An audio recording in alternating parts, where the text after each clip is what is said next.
பிரான்சில் எதிர்வரும் மே 1ஆம் தேதி பேக்கரி மற்றும் மலர்கடைகளை திறக்க அனுமதிக்கும் புதிய சட்டமூலத்தை பிரதமர் செபாஸ்டியன் லெகோர்னோ அறிவித்துள்ளார். பேக்கரி மற்றும் மலர்கடை உரிமையாளர்களுடன் நடத்திய ஆலோசனைக் கூட்டத்திற்கு பிறகு இந்த முக்கிய முடிவு எடுக்கப்பட்டுள்ளது. இந்த புதிய விதிக்கமைய சுயாதீன பேக்கரி மற்றும் மலர்கடை உரிமையாளர்கள் தங்களது கடைகளை மே 1ஆம் தேதி திறக்கலாம்.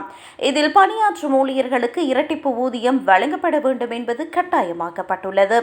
மேலும் ஊழியர்களின் விருப்பத்தின் பேரில் மட்டுமே அவர்கள் பணியாற்ற வேண்டும் என பிரதமர் உறுதிபட தெரிவித்துள்ளார். இந்த சட்டமூலத்தை எதிர்வரும் நாட்களில் அமைச்சரவையில் சமர்ப்பிக்கப்பட உள்ளது.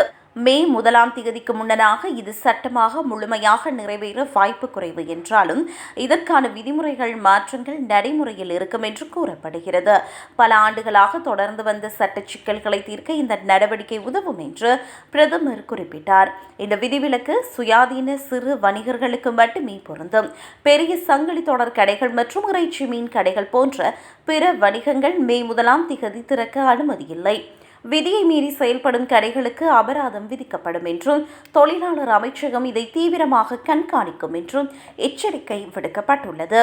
முன்னதாக மே 1ஆம் தேதி அன்று சினிமா தியேட்டர்கள் உள்ளிட்ட பல்வேறு துறைகளில் பணிபுரியும் ஊழியர்களின் விருப்பத்தின் பேரில் பணியாற்ற அனுமதிக்க வேண்டும் என்ற அரசாங்கத்தின் விரிவான திட்டம் தொழிற்சங்கங்களின் கடும் எதிர்ப்பால் கைவிடப்பட்டது. தொழிலாளர் உரிமைகளை பாதிக்கும் வகையில் இருப்பதாக அந்த திட்டம் விமர்சிக்கப்பட்டமை குறிப்பிடத்தக்கது.